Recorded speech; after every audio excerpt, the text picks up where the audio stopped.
Hola a todos y buenos días o buenas tardes según desde donde nos veáis y bienvenidos al webinar El estrés, el asesino silencioso, impartido por el médico psiquiatra Antonio García Castrillón.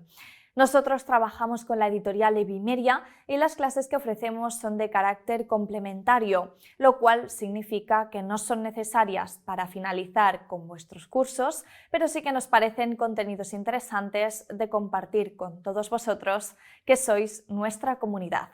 Después del webinar vais a recibir el link de la clase grabada directa a vuestro email, así la podéis volver a ver tantas veces como sea necesario.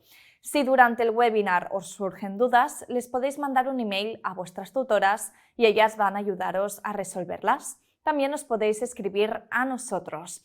Pues García Castrillón se licenció en Medicina y Cirugía por la Universidad de Barcelona al año 1983. Tras aprobar la oposición de MIR, médico interno residente, en 1985 hizo una especialización en el Instituto Psiquiátrico Municipal de Urgencias de Barcelona. Empezó profesionalmente como médico psiquiatra en la unidad de agudos del Hospital Psiquiátrico de Salt, en Gerona. Es médico especialista en neuropsiquiatría en el Hospital de Santa María de Lleida y ahora es coordinador del Centro de Salud Mental del Segrià. Además, ejerce como psicoterapeuta en su consulta privada Ágora Salud Emocional. Adelante, cuando quiera. Hola, buenos días o buenas tardes. Como prometí en la última clase, hoy vamos a centrarnos en el tema del estrés. Y veis el título que pone como subtítulo Asesino silencioso, porque realmente el estrés es una de las causas que mayor sufrimiento y enfermedades produce en el ser humano. Tenemos que hacer una pincelada sobre el concepto otra vez de la emoción, que ya lo profundizamos en la anterior clase. La emoción, que quiere decir la palabra emotion, lo que nos mueve, es esa reacción del cuerpo y de la mente que nos sirve para adaptarnos a los avatares de la vida y al ambiente que nos rodea. Nos centraremos en dos de las emociones más antiguas, que son el miedo y la ira, que es la reacción de lucha-huida, que nos sirve sobre todo para poder afrontar los peligros. El miedo y la ira son fundamentales para la supervivencia, lo han sido durante millones de años, no solo para el hombre, sino para todos los animales. Pensemos que el ser humano ha tenido que lidiar con situaciones muy peligrosas a lo largo de toda su evolución. El miedo, básicamente, es lo que nos lleva a huir del peligro, de la amenaza. Ahora, hemos de matizar que si no podemos huir, lo que intentaremos con el miedo es pasar desapercibidos para que el depredador no nos pueda detectar. Y esto, traducido en la clínica, son dos emociones. El miedo se podría dividir en dos emociones, que es la angustia y la ansiedad. Muchas veces estos conceptos se utilizan de forma como sinónimos, pero no lo son. La ansiedad sería el miedo activador, el que nos moviliza de repente, activa todos los mecanismos para huir de la amenaza, y la angustia es un miedo inhibidor que nos bloquea, nos encoge, nos recoge, nos hace estar en silencio y callados para intentar pasar desapercibidos.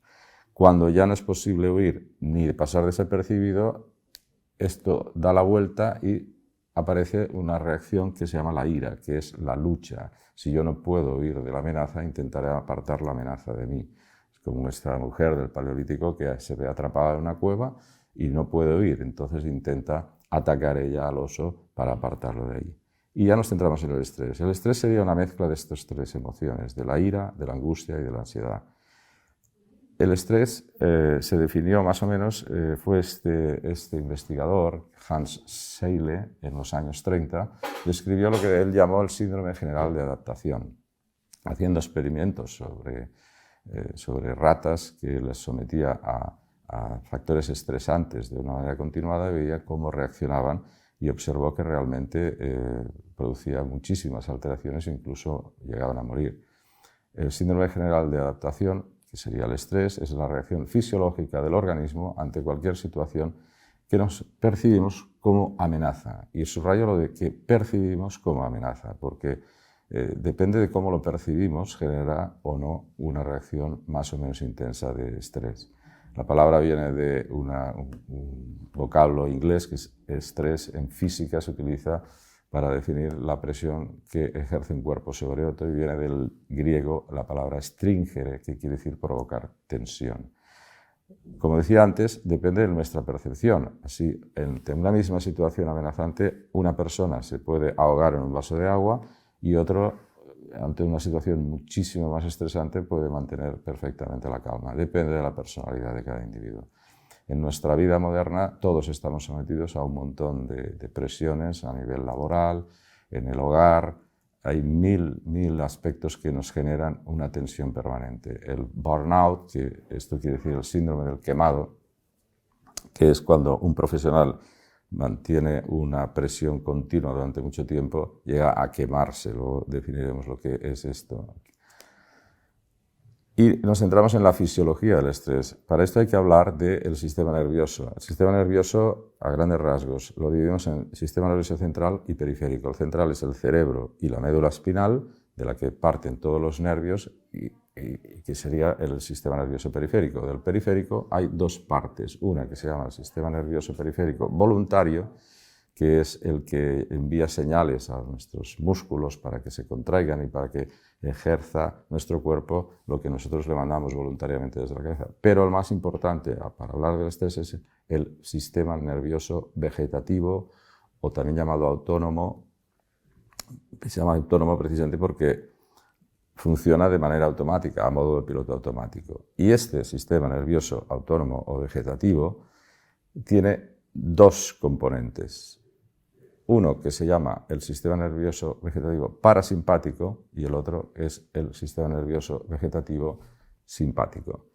Entonces, el parasimpático es la parte del sistema nervioso que inerva todos los órganos del cuerpo y los hace funcionar en perfecta armonía para conseguir lo que se llama la homeostasis. Homeostasis quiere decir el funcionamiento equilibrado de todas las funciones del cuerpo. Y ese es el que debería estar siempre funcionando. Nos permite hacer unas digestiones bien hechas, todos los procesos de filtrado de los riñones, orinar, defecar, todo el tema sexual, de la reproducción, del embarazo, etcétera, etcétera. Pero disponemos de un sistema de emergencia que se llama el sistema nervioso simpático, que solo debería activarse ante las situaciones aquellas que describíamos antes de amenaza. Entonces, lo que ocurre es que cuando el organismo, el ser vivo se siente amenazado, activa todo este sistema de emergencia que se llama el sistema nervioso simpático, pero muy importante, paraliza completamente el otro sistema, el parasimpático, y todas las funciones que el parasimpático regula quedan temporalmente anuladas. No importa si eso se anula durante unos minutos o unas horas o incluso algún día, no importa, porque no da tiempo suficiente a que produzca patología, que produzca trastornos en el funcionamiento del organismo. Y toda la energía se va a través del sistema nervioso simpático, se centra todos los recursos del organismo a aquello que nos puede salvar la vida en ese momento. Y en este sistema nervioso simpático hay unas glándulas muy importantes que se llaman las glándulas suprarrenales. Se llaman suprarrenales porque están encima del riñón, como aquí veis, es esta especie de gorrito que estas glándulas tienen dos partes, la corteza y la médula. La médula de la glándula suprarrenal produce una hormona muy potente que se llama adrenalina, que seguro que todos habéis oído hablar, y la parte de la corteza produce otra hormona muy importante en el estrés que se llama el cortisol. También produce la aldosterona, pero que no tiene que ver demasiado con el estrés, sino la aldosterona es para concentrar la orina en el filtrado glomerular del riñón. La adrenalina realmente es muy potente, es un psicoestimulante potentísimo que produce muchos efectos, pero básicamente los más importantes: dilata los bronquios para que pueda entrar más aire y tener más oxígeno para hacer trabajar al corazón y a los músculos, produce una constricción de todas las arterias del cuerpo, excepto las que van a los órganos que en el momento de la amenaza, en el momento que se activa el miedo y la ira, son fundamentales, que es el pulmón.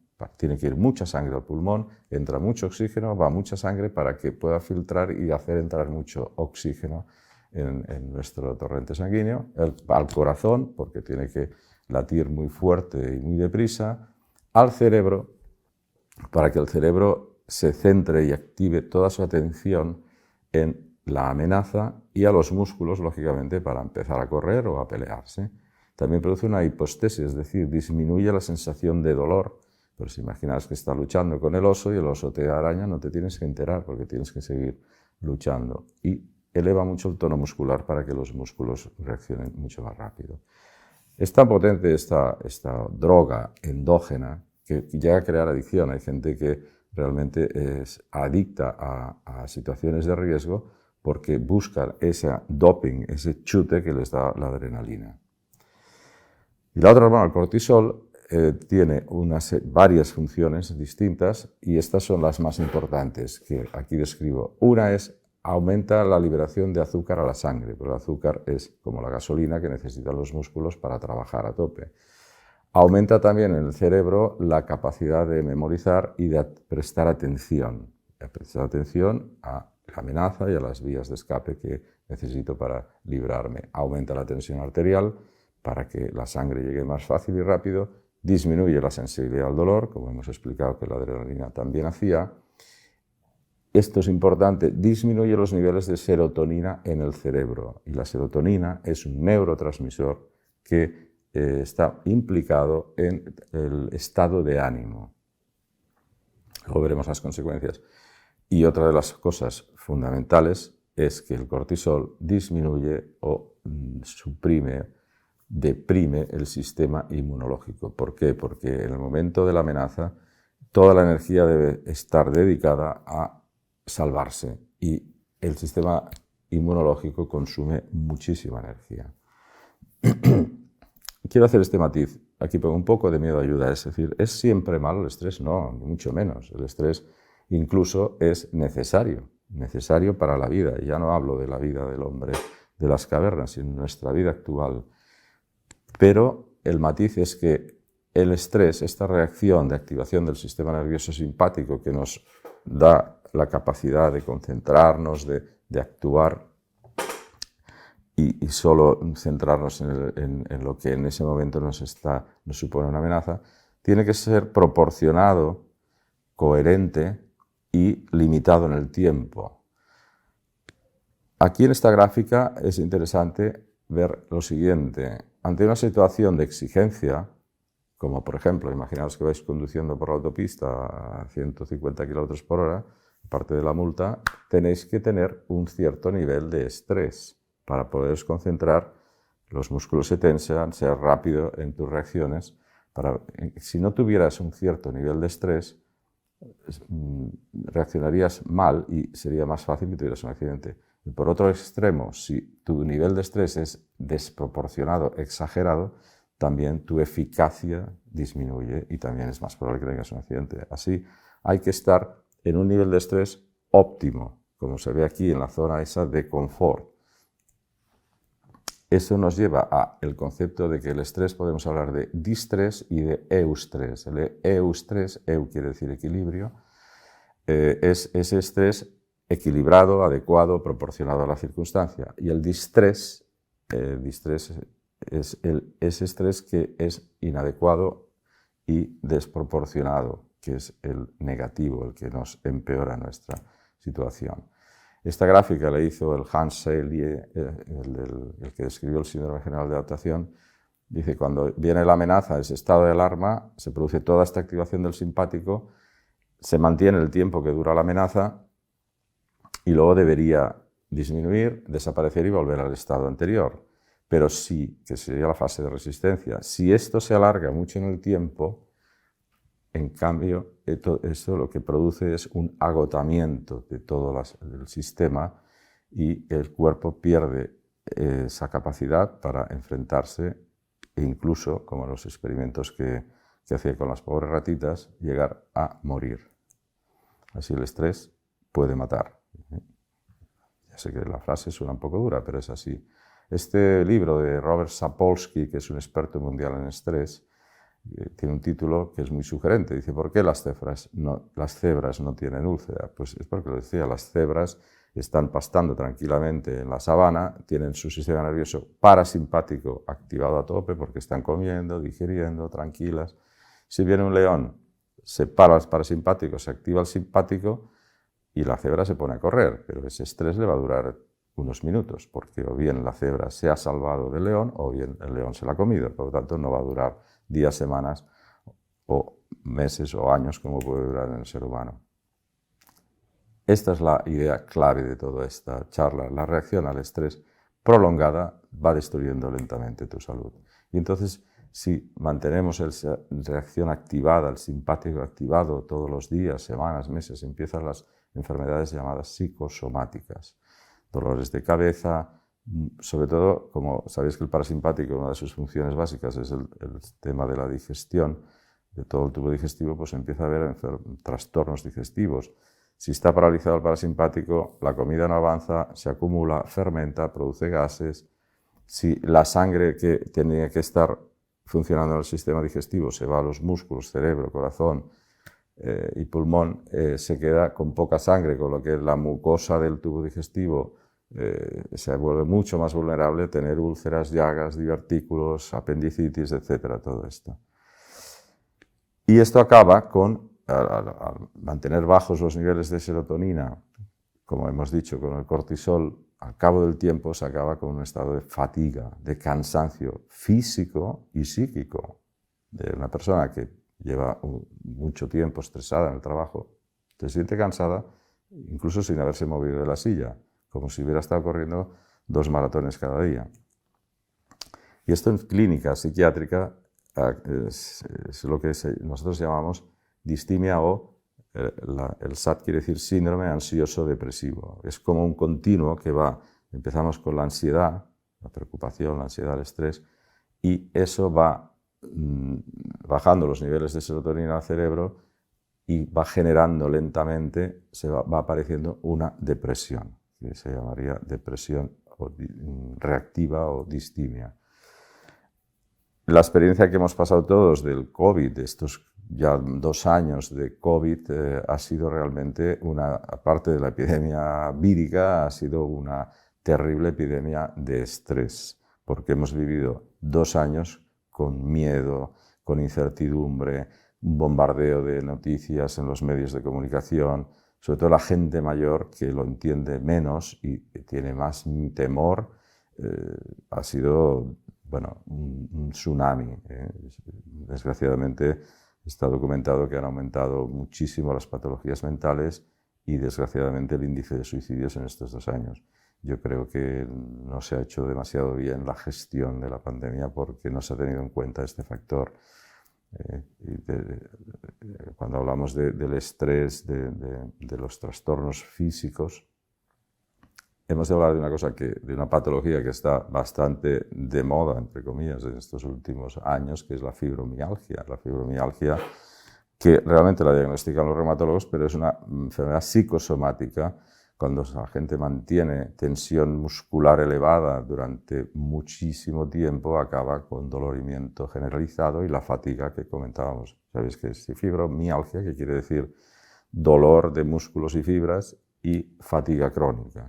Esto está claro que es de un origen psicosomático.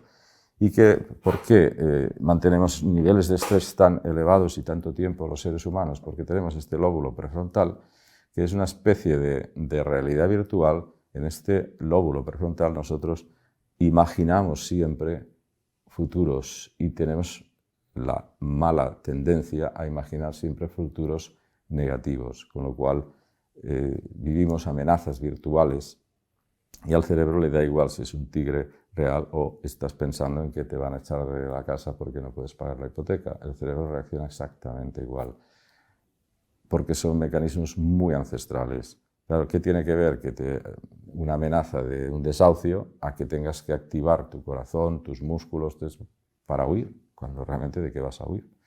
Pero es la reacción que produce el cuerpo ante una amenaza virtual.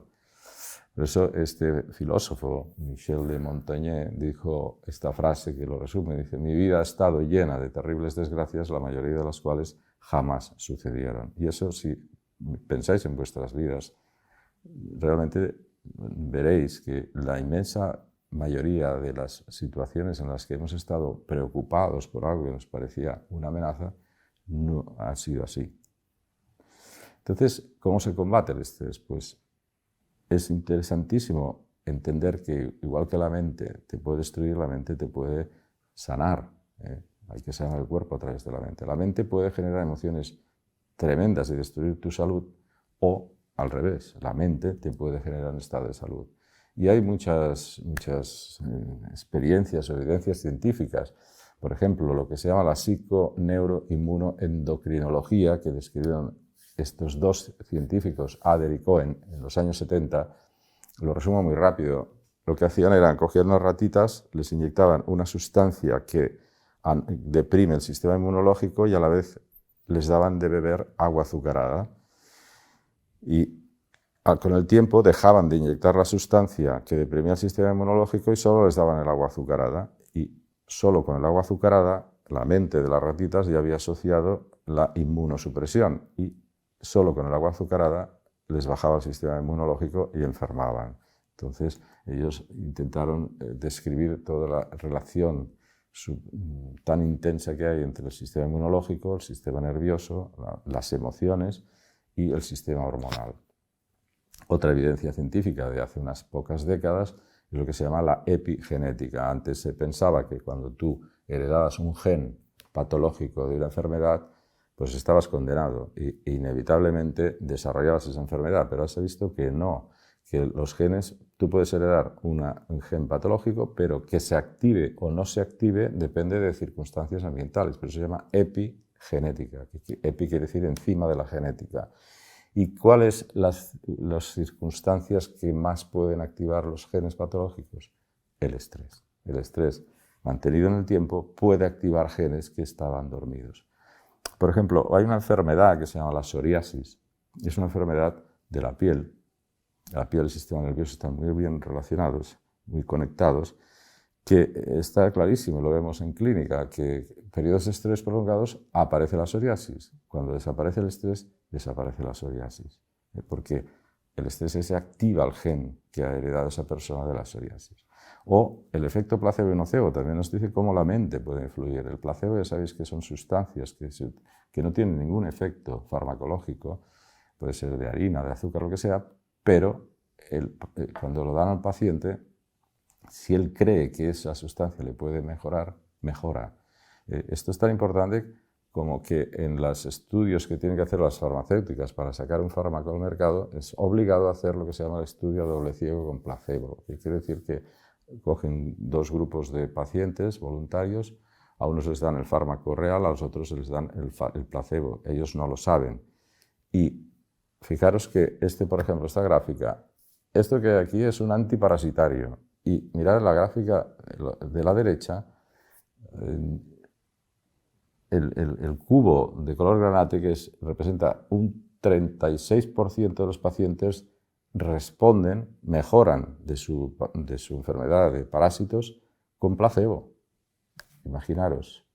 Es cierto que el grupo que toma el fármaco mejora muchísimo más, el 90% según este estudio, pero que con placebo uno de cada tres mejora de su parasitosis con un placebo, o el rey del efecto placebo es el dolor. Muchísimas sustancias que no tienen ningún efecto demostrado y mejoran el dolor. Aquí se demuestra cómo se activan igual las áreas cerebrales que se relacionan con el dolor y la analgesia con el placebo que con el fármaco.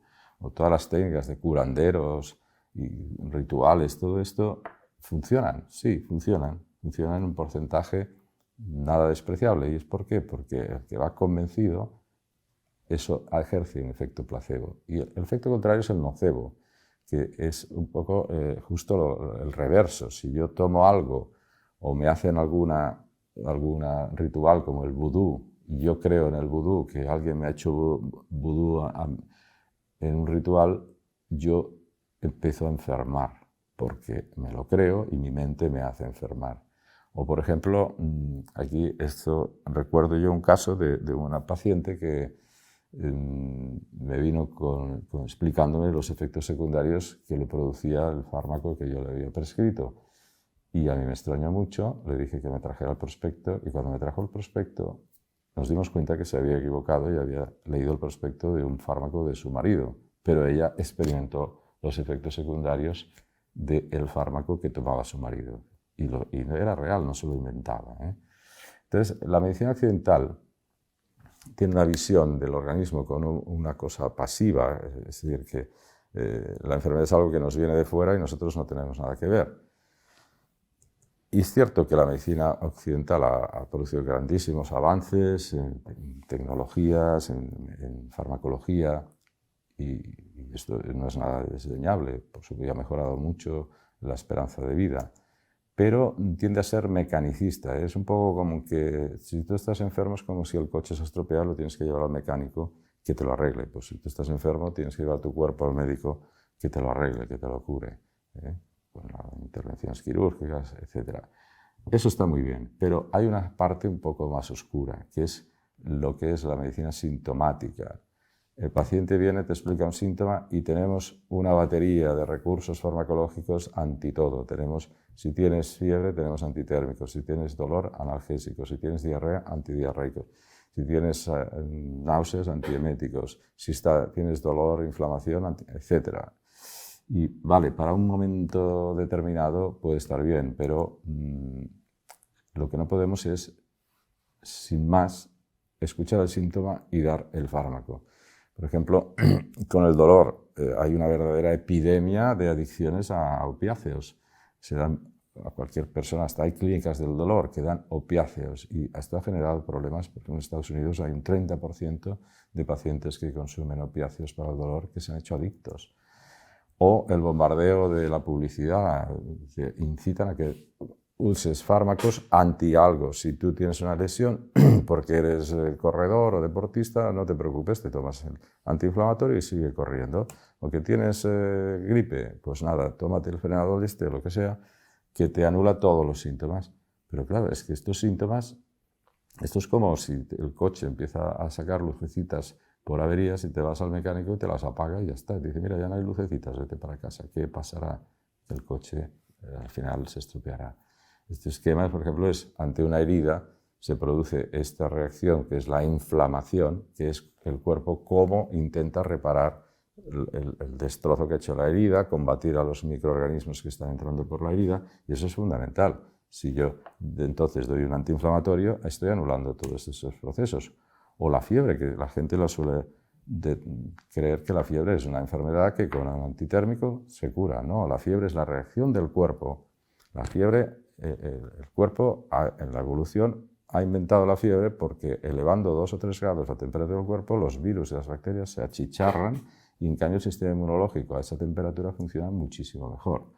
Luego el bombardeo te dice, oye, lee las instrucciones y si tienes dudas consulta al farmacéutico. El farmacéutico es una persona que vive de vender fármacos. Obviamente que te va a decir que te lo tomes y que compres más.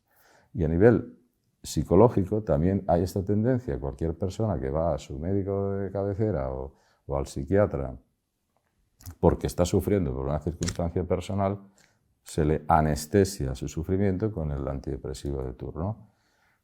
Y, a ver, hay depresiones que hay que tratar, ¿eh? No digo que no, y se ayuda mucho, pero sistemáticamente cualquier persona que sufre, tratarla es una mala práctica. El sufrimiento, como dice aquí, es nuestro maestro, nos instruye, nos insta a cambiar, a romper nuestros hábitos y a pensar de forma diferente.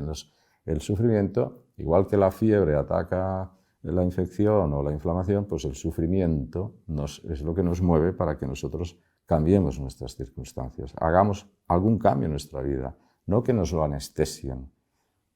Se entiende, ¿verdad? Hay gente que se lo anestesia a su manera, ¿no? Con drogas, el alcohol, el tabaco, las pastillas, bueno, todo tipo de drogas que lo que hacen es anestesiar su sufrimiento. En cambio, la medicina oriental tiene un concepto de salud mucho más, en mi opinión, coherente. Dice que la salud es el equilibrio entre la mente y el cuerpo, y la función del médico oriental, de la medicina ayurvédica, la medicina china, es ayudar a que el paciente recupere su equilibrio. Es decir, la enfermedad es el esfuerzo que hace tu organismo para recuperar la salud. Entonces tienes que dejarle trabajar. Más que arreglar el coche, lo que te enseñas a conducir, valga el símil, siempre se enfoca a el equilibrio. Busca paz para tu mente y tendrás salud para tu cuerpo. Busca el equilibrio, sería el equilibrio perfecto entre el simpático y el parasimpático, y usar solo el simpático dosificadamente, el tiempo necesario y la intensidad justa para superar esa situación, pero no más. Las técnicas de meditación, todo tipo de meditación, lo que hace es activar el sistema parasimpático para que todo funcione, para conseguir esa palabra que hemos dicho antes, ese concepto de la homeostasis, que es que todo funcione correctamente. La acupuntura, los masajes, el ejercicio es fundamental para combatir el estrés. Ya decía Hipócrates, el padre de la medicina hace 2500 años, las fuerzas naturales que se encuentran en nuestro organismo son las que de verdad curan nuestras enfermedades. El mejor médico del mundo y la mejor farmacia del mundo la llevamos puesta. Aprendamos a utilizarlo. Sí, toda esta corriente que se empezó llamando medicinas alternativas, luego complementarias, mal término, porque no es o esta o la otra, no es la alternativa a la medicina clásica, no. Lo que se habla ahora es integrar, la medicina integrativa o funcional, que intenta unir lo mejor de ambos modelos. Por ejemplo, esto de los payapupas, que son payasos de hospital que intentan mejorar el estado anímico de los niños a efectos de enfermedades como la leucemia. Y se ha visto, es que se ha demostrado cómo mejora el pronóstico de la enfermedad en los niños que se ha tenido en cuenta su estado anímico versus los que no se ha tenido en cuenta. Y afortunadamente pienso que vamos hacia este modelo integrativo, a tener claro que la vida saludable, la vida al aire libre, el ejercicio, cada vez va más. La dieta es fundamental también para este equilibrio. Decía ya también el padre de la medicina que la comida sea tu propia medicina. Y la actitud, pues está tan en boga y cada vez más todos los libros de autoayuda que nos enseñan a pensar de una manera positiva, porque recordemos, el estrés no es tanto lo que nos ocurre cuanto lo que nosotros pensamos de lo que nos ocurre. Si aprendemos a pensar en positivo, si aceptamos que la vida es como una aventura, con una actitud abierta, decir, bueno, a ver qué me depara la vida y vivir en armonía con la naturaleza, podemos evitar muchísimo el estrés. Y aquí, para finalizar, pongo esta fórmula, que sería la fórmula de la felicidad, emulando la de Einstein, ¿no? de la energía. La felicidad, obviamente, nos lleva a la salud, y digo que es igual a A, que es aceptar el que todo lo que es negativo de nuestra vida simplemente lo aceptamos, porque si no aceptamos nos frustramos y nos amargamos. Pero no olvidar la G al cuadrado, que es gratitud, que es agradecer y mucho al cuadrado todo lo que sí es positivo en nuestra vida, que son muchas cosas. Y con esto acabo. Muchas gracias por vuestra atención y hasta la próxima ocasión.